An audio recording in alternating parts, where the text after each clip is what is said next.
എല്ലാവർക്കും നമസ്കാരം. ശ്രീമദ് ഭഗവത്ഗീത അധ്യായം 10 വിഭൂതിയോഗം 14ാമത് ശ്ലോകം വരെയാണ് കഴിഞ്ഞ ഭാഗത്ത് പറഞ്ഞു നിർത്തിയത്.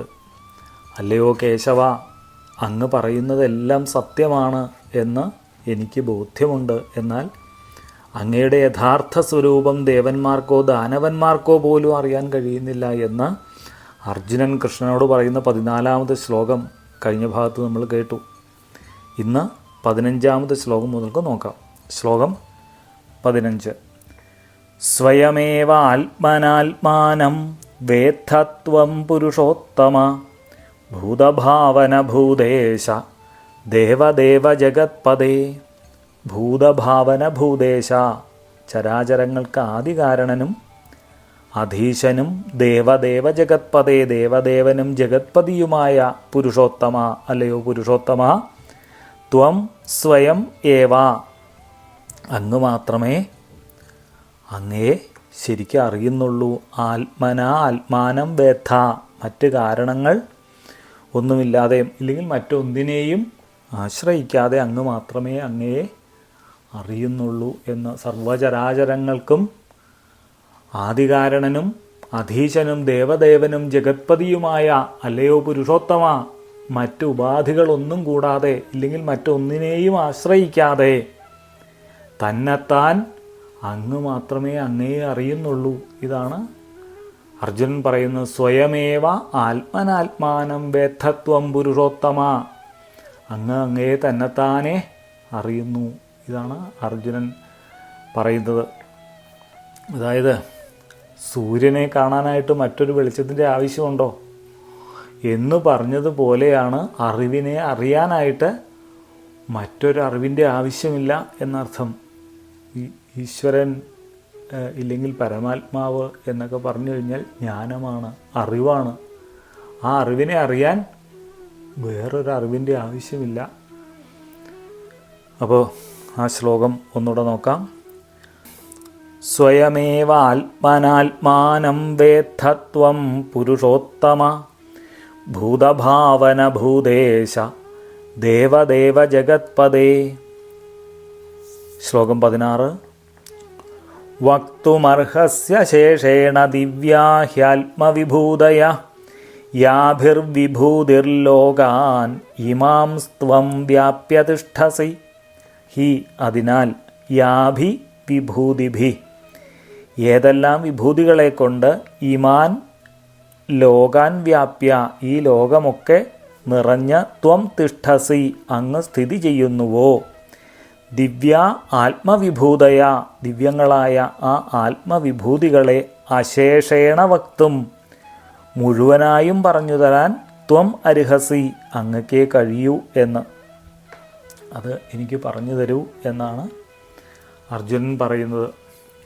വിഭൂതിഭി, അതായത് സമഷ്ടിയായിട്ട് ഇല്ലെങ്കിൽ ഒന്നായി എന്നർത്ഥം. ഈ ലോകം മുഴുവൻ ഒന്നായി നിറഞ്ഞ് സ്ഥിതി ചെയ്യുന്ന ആ ആത്മവിഭൂതികളെ, ആ പരമാത്മഭാവത്തെ മുഴുവനായും പറഞ്ഞു തരാൻ അങ്ങയ്ക്ക് മാത്രമേ കഴിയൂ. അതുകൊണ്ട് അതെല്ലാം എനിക്ക് പറഞ്ഞു തരണേ എന്നാണ് അർജുനൻ കൃഷ്ണനോട് പറയുന്നത്. ഈ പലതരത്തിലും പല രൂപത്തിലുമൊക്കെയുള്ള ബൾബുകൾ പ്രകാശിക്കുന്നത് നമ്മൾ കണ്ടിട്ടില്ലേ, ഈ അലങ്കാര ബൾബുകളൊക്കെ. പക്ഷെ അതിലേക്കെല്ലാം കടന്നു വരുന്ന ഒരേ വൈദ്യുതിയാണ് അല്ലേ. ഇതൊന്നും അറിയില്ലാത്തൊരു കൊച്ചുകുട്ടി ചോദിക്കുകയാണ്, ഇതിലെവിടെയാണ് വൈദ്യുതി ഇരിക്കണേന്ന് ചോദിച്ചു കഴിഞ്ഞാലോ എന്ന് പറഞ്ഞതുപോലെയാണ് പ്രപഞ്ചരഹസ്യങ്ങളെക്കുറിച്ച് മനുഷ്യൻ്റെ അറിവ് എന്ന്. ഈ കുട്ടിക്കാലത്ത് നമ്മൾ പഠിച്ചിട്ടില്ലേ, അനന്തമജ്ഞാതമവർണ്ണനീയം ഈ ലോകഗോളം തിരിയുന്ന മാർഗം അതിങ്കലെങ്ങാണ്ടൊരിടത്തിരുന്ന് നോക്കുന്ന മർത്യൻ കഥയെന്തു കണ്ടു. അതുകൊണ്ട് ഇതെല്ലാം അറിയുന്ന ഒരേ ഒരാളേ ഉള്ളൂ എന്നാണ് അർജുനന് ബോധ്യമായിരിക്കുന്നത്. ആ പരമാത്മാവിനോടാണ് അർജുനൻ പറയുന്നത്, ഭഗവാനോടാണ് അർജുനൻ പറയുന്നത്. അത് മുഴുവൻ, അങ്ങയുടെ വിഭൂതികളെ മുഴുവൻ എനിക്ക് പറഞ്ഞു തരൂ എന്ന്. 16ാമത്തെ ശ്ലോകം ഒന്നുകൂടെ നോക്കാം. വക്തുമർഹസ്യ ശേഷേണ ദിവ്യാ ഹ്യാത്മവിഭൂതയ യാഭിർവിഭൂതിർലോകാൻ ഇമാം സ്ത്വം വ്യാപ്യ തിഷ്ഠസി. ശ്ലോകം 17. കഥം വിദ്യാമഹം യോഗിൻ ത്വാം സദാ പരിചിന്തയൻ കേഷു കേഷു ച ഭാവേഷു ചിന്ത്യോസി ഭഗവന്മയാ. യോഗിൻ, ഹേ മഹായോഗേശ്വര, അഹം കഥം സദാ, ഞാൻ ഏതു വിധത്തിൽ എപ്പോഴും പരിചിന്തയൻ ത്വാം വിദ്യാം, ധ്യാനിച്ചാൽ അങ്ങയെ അറിയാൻ കഴിയും. ഭഗവൻ, അല്ലയോ ഭഗവാനേ, കേഷു കേഷു ച ഭാവേഷു, ഏതേതു ഭാവങ്ങളിലാണ് മയാ ചിന്ത്യ അസി, ഞാൻ അങ്ങയെ ധ്യാനിക്കേണ്ടത്. ഹേ യോഗേശ്വര, ഏത് സമയത്തും അല്ലെങ്കിൽ എപ്പോഴും ഏതു വിധത്തിൽ ധ്യാനിച്ചാൽ ഞാൻ അങ്ങയെ അറിയും. മാത്രമല്ല ഏതു ഭാവത്തിലാണ് ഞാൻ അവിടുത്തെ ധ്യാനിക്കേണ്ടത്. അർജുനൻ്റെ ലക്ഷ്യം ആത്മസാക്ഷാത്കാരമാണ്, സത്യദർശനമാണ് എന്ന് ഈ ശ്ലോകം വ്യക്തമാക്കുന്നു. ഈ തിരക്ക് പിടിച്ച ജീവിതത്തിൽ നിരന്തരം വ്യാപരിക്കുമ്പോഴും ആ പരമാത്മബോധത്തിൽ നിന്നും ഒരിക്കലും തെന്നിപ്പോകാത്ത ഏറ്റവും വലിയ കർമ്മയോഗിയായ കൃഷ്ണനോടാണ് അർജുനൻ്റെ അപേക്ഷ. അശേഷേണ അവിടുത്തെ വിഭൂതികളെ, സമഷ്ടിഭാവത്തെ പൂർണ്ണമായും പറഞ്ഞു തരണം എന്ന്. 17ാമത്തെ ശ്ലോകം ഒന്നുകൂടെ നോക്കാം. കഥം വിദ്യാമഹം യോഗിൻ ത്വാം സദാ പരിചിന്തയൻ കേഷു കേഷു ച ഭാവേഷു ചിന്ത്യോസി ഭഗവന്മയാ. ശ്ലോകം 18. വിസ്തരേണാത്മനോ യോഗം വിഭൂതിം ച ജനാർദ്ദന ഭൂയ കഥയ തൃപ്തിർഹി ശൃണ്വതോ നാസ്തി മേ മൃതം. ജനാർദ്ദന, അല്ലയോ ജനാർദ്ദന, ആത്മന യോഗം വിഭൂതിം ച, അങ്ങയുടെ യോഗവും വിഭൂതിയും വിസ്തരേണ ഭൂയ കഥയ, വിസ്തരിച്ച് ഇനിയും ഒന്ന് പറഞ്ഞു തരൂ. ഹി, എന്തെന്നാൽ അമൃതം ശൃണ്വത, അങ്ങയുടെ അമൃതസമാനമായ വാക്കുകൾ കേട്ട് മേ തൃപ്തി ന അസ്തി, എനിക്ക് മതി വരുന്നേയില്ല എന്നാണ് അർജുനൻ പറയുന്നത്. അലയോ ജനാർദ്ദന, അങ്ങയുടെ യോഗവും വിഭൂതിയും വിസ്തരിച്ച് പറഞ്ഞു തന്നാലും അങ്ങയുടെ അമൃതസമാനമായ വാക്കുകൾ കേട്ടിട്ട് എനിക്ക് മതി വരുന്നേയില്ല എന്ന്. അറിയാനുള്ള ആഗ്രഹം ഇല്ലെങ്കിൽ ജിജ്ഞാസ, അതാണ് ഏതൊരാൾക്കും അടിസ്ഥാനമായിട്ട് വേണ്ടത്. അത് അർജുനന് ധാരാളമുണ്ട് എന്നാണ് ഈ വാക്കുകളിൽ കൂടെ വ്യക്തമാകുന്നത്. നമുക്കാണെങ്കിലും വേണ്ടത് അതാണ്. അറിയാനുള്ള ആഗ്രഹങ്ങളിൽ കൂടിയാണ് ഏതെങ്കിലും കാര്യം തെളിഞ്ഞു കിട്ടുള്ളൂ.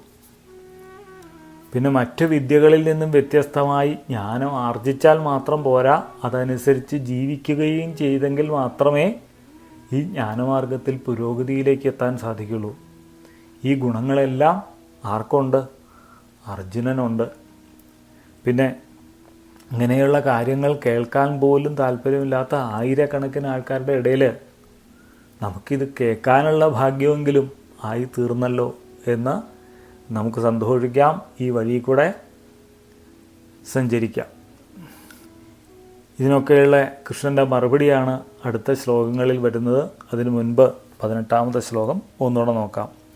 വിസ്തരേണ ആത്മനോ യോഗം വിഭൂതിം ച ജനാർദ്ദന ഭൂയ കഥയ തൃപ്തിർഹി ശൃണ്വതോ നാസ്തി മേ മൃതം. ശ്ലോകം 19. ശ്രീഭഗവാനുവാച ഹന്തതേ കഥയിഷ്യാമി ദിവ്യാ ഹ്യാത്മവിഭൂതയ പ്രാധാന്യത കുരു ശ്രേഷ്ഠ നാസ്ത്യന്തോ വിസ്തരസ്യ മേ. ശ്രീ ഭഗവാൻ ഉവാച, ഭഗവാൻ പറഞ്ഞു, ഹന്ത കുരുശ്രേഷ്ഠ ആകട്ടെ, കുരുനന്ദന കുരുശ്രേഷ്ഠ, ദിവ്യ ആത്മവിഭൂതയ ദിവ്യങ്ങളായ ആത്മവിഭൂതികളിൽ പ്രാധാന്യത പ്രധാനപ്പെട്ടവയെ, തേ കഥയിഷ്യാമി ഞാൻ നിന്നോട് പറയാം, ഹി മേ എന്തെന്നാൽ എൻ്റെ വിഭൂതികൾ വിസ്തരസ്യ വിസ്തരിക്കാൻ തുടങ്ങിയാൽ അന്ത ന അസ്തി അതിന് അവസാനം ഉണ്ടാവില്ല എന്ന്. ശ്രീ ഭഗവാൻ ഉവാച ഭഗവാൻ പറഞ്ഞു, ഹന്ത കുരുശ്രേഷ്ഠ ആകട്ടെ കുരുശ്രേഷ്ഠ, ദിവ്യങ്ങളായ ആത്മവിഭൂതികളിൽ പ്രധാനപ്പെട്ടത് ഞാൻ നിന്നോട് പറയാം. പിന്നെ എൻ്റെ വിഭൂതികളെക്കുറിച്ച് വിസ്തരിക്കാൻ തുടങ്ങിയാൽ അതിന് അവസാനം ഉണ്ടാവില്ല എന്നാണ്. സർവചരാചരങ്ങളിലും കുടികൊള്ളുന്ന ആ പരമാത്മ ചൈതന്യത്തെ വ്യഷ്ടിഭാവത്തിലും സമഷ്ടിഭാവത്തിലും പറയുകയാണ് തുടർന്നുള്ള ശ്ലോകങ്ങളിൽ. അതിനു മുമ്പ് ശ്ലോകം 19 ഒന്നുകൂടെ നോക്കാം.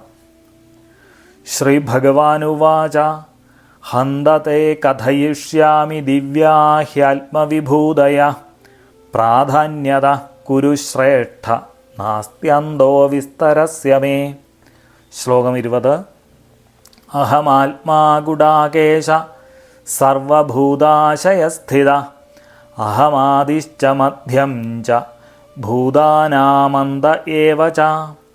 ഗുഡാകേശ, അല്ലയോ അർജുന, സർവഭൂതാശയസ്ഥിത, സർവഭൂതങ്ങളുടെയും ഉള്ളിൽ തിളങ്ങുന്ന ആത്മാ അഹം, ആത്മാവ് ഞാനാകുന്നു. ഭൂതാനാം ആദി ച മധ്യം ച, എല്ലാറ്റിൻ്റെയും ആദിയും മധ്യവും.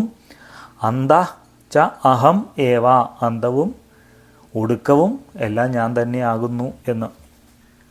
അല്ലയോ അർജുന, സർവഭൂതങ്ങളുടെയും ഉള്ളിലുള്ള ചൈതന്യം അല്ലെങ്കിൽ ആത്മാവ് ഞാനാകുന്നു. എല്ലാറ്റിൻ്റെയും ആദിയും മധ്യവും ഒടുക്കവും ഞാൻ തന്നെ എന്ന്. സർവഭൂതങ്ങളുടെയും ഉള്ളിലുള്ള ആത്മാവ് അല്ലെങ്കിൽ ചൈതന്യം ഞാനാകുന്നു എന്ന് പറയുമ്പോൾ ആ പറയാൻ പോകുന്ന കാര്യത്തിൻ്റെ പൊതു സ്വഭാവമാണ് അവിടെ വ്യക്തമാകുന്നത്. നല്ല പ്രഭാഷകർ ഇല്ലെങ്കിൽ ശാസ്ത്രകാരന്മാർ, വാഗ്മികൾ ഒക്കെ ആദ്യം അവർ പറയാൻ ഉദ്ദേശിക്കുന്ന കാര്യത്തിൻ്റെ ആ പൊതു സ്വഭാവം അങ്ങ് പറയും. പിന്നെ ആ ഇഴ വിരിച്ച് അതിനെ പറഞ്ഞുറപ്പിക്കും. പിന്നെ കൺക്ലൂഡ് ചെയ്യുമ്പോഴത്തേക്കും ആ തുടങ്ങിയിടത്തേക്ക് തന്നെ എത്തുകയും ചെയ്യും. അതേപോലെയാണ് കൃഷ്ണൻ അർജുനനോട് കാര്യങ്ങൾ പറഞ്ഞു മനസ്സിലാക്കുന്നത്. എല്ലാ സങ്കല്പങ്ങളും ബോധതലത്തിൽ ഉദിക്കുകയാണ് അല്ലേ. ആ ബോധതലത്തിൽ തന്നെ അത് അസ്തമിക്കുകയും ചെയ്യുകയാണ്. ബോധമില്ലെങ്കിൽ സങ്കല്പങ്ങളും ഇല്ല. ഈ ബോധം ഇല്ലെങ്കിൽ ഈ പരമസത്യം ഇതാണ് ഇവിടെ പറയുന്ന ആ അഹമാത്മാ, അത് ഞാനാകുന്നു. അഹമാദിശ്ച മധ്യം ച ഭൂതാനാം അന്ത ഏവ ച, എല്ലാറ്റിൻ്റെയും ആദിയും മധ്യവും ഒടുക്കവും ഉള്ളത് ആ പരമമായ സത്യമാണ്, ആ പരമമായ ചൈതന്യം തന്നെയാണ് എന്നാണ് പറയുന്നത്. ആ 20ാമത്തെ ശ്ലോകം ഒന്നുകൂടെ നോക്കാം. അഹമാത്മാ ഗുഡാകേശ സർവഭൂതാശയസ്ഥിത അഹമാദിശ്ച മധ്യം ച ഭൂതാനാമന്ത ഏവ ച. ശ്ലോകം 21. ആദിത്യാനാമഹം വിഷ്ണു ജ്യോതിഷാം രവിരംശുമാൻ മരീചിർമരുതാമസ്മി നക്ഷത്രാണാമഹം ശശി. ആദിത്യാനാം വിഷ്ണു അഹം, ആദിത്യന്മാരിൽ വിഷ്ണു ഞാനാകുന്നു. ജ്യോതിഷാം, ജ്യോതിർഗോളങ്ങളിൽ. അംശുമാൻ രവി, തേജോമയനായ സൂര്യൻ, ആ തേജസ്സോടെ ജ്വലിച്ച് നിൽക്കുന്ന സൂര്യൻ ഞാനാകുന്നു. മരുതാം മരീചി അസ്മി, അതേപോലെ മരുതാം മരീചി അസ്മി, മരുത്തുക്കളിൽ മരീചി ഞാനാകുന്നു. നക്ഷത്രാണാം ശശി അഹം, നക്ഷത്രങ്ങളിൽ അല്ലെങ്കിൽ രാത്രിയിൽ ഏറ്റവും കൂടുതൽ വെളിച്ചം തരുന്നത് ചന്ദ്രനാണ്, ആ ചന്ദ്രനും ഞാനാകുന്നു എന്ന്. ആദിത്യന്മാരിൽ ഞാൻ വിഷ്ണുവാകുന്നു, ജ്യോതിസ്സുകളിൽ സൂര്യനാകുന്നു, മരുത്തുക്കളിൽ മരീചിയാകുന്നു, നക്ഷത്രങ്ങളിൽ. വിഷ്ണു പുരാണത്തിൽ ദ്വാദശാദിത്യന്മാരെക്കുറിച്ച് പറയുന്നുണ്ട്. അതിഥിയുടെ മക്കളാണ് ദ്വാദശാദിത്യന്മാർ.